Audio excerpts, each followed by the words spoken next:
The Salesforce Business Analyst certification is tailored for individuals who already have hands-on experience and are comfortable following Salesforce best practices, all while using their skills to facilitate project discovery, do process mapping, and write clear and complete user stories. Hi, I'm Andrew, Salesforce Technical Instructor at Salesforce Bend. Our mission is to help you advance your Salesforce career. So whether you're new to Salesforce or have a few years experience, be sure to subscribe to our YouTube channel and check out our extensive resources at salesforcebend.com. Without further ado, let's get into it. This video will focus on key topics as well as the best strategy for studying and taking the exam itself. First things first, the basics of the exam. Don't forget to check out the official exam guide on Trailhead. The exam consists of 60 multiple choice questions and 5 non-scored questions.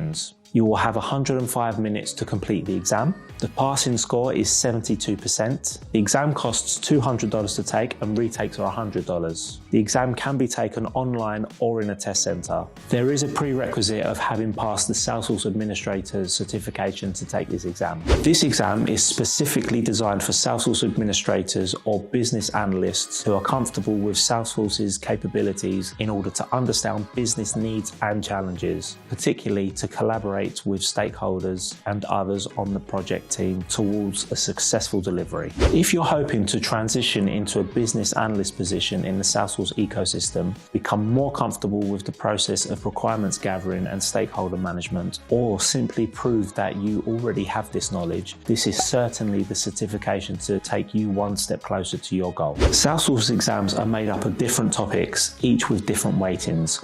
When taking the Business Analyst certification, your knowledge in the following 6 categories will be tested. There's customer discovery, which is 17%, business process mappings, which is 16%, requirements, which is 17%, user stories, which is 18%, user acceptance, which is 8%, and collaboration with stakeholders, which is 24%. Collaboration with stakeholders. This section is focused on your ability to understand and gather requirements, as well as properly identify stakeholders and have them reach an agreement around the next steps. This section has the highest weighting of the 6 topics and will include both simple as well as complex scenario-based questions. The key to conquering these questions is an extended understanding of the role of a business analyst as a liaison between the business and the technical teams. It is also important to demonstrate being comfortable with how Salesforce features are to be used in the context of a business process at hand. Additionally, this is the section where your prioritization and negotiation skills will come in handy, considering scenarios where stakeholders would have to sign off on a particular solution.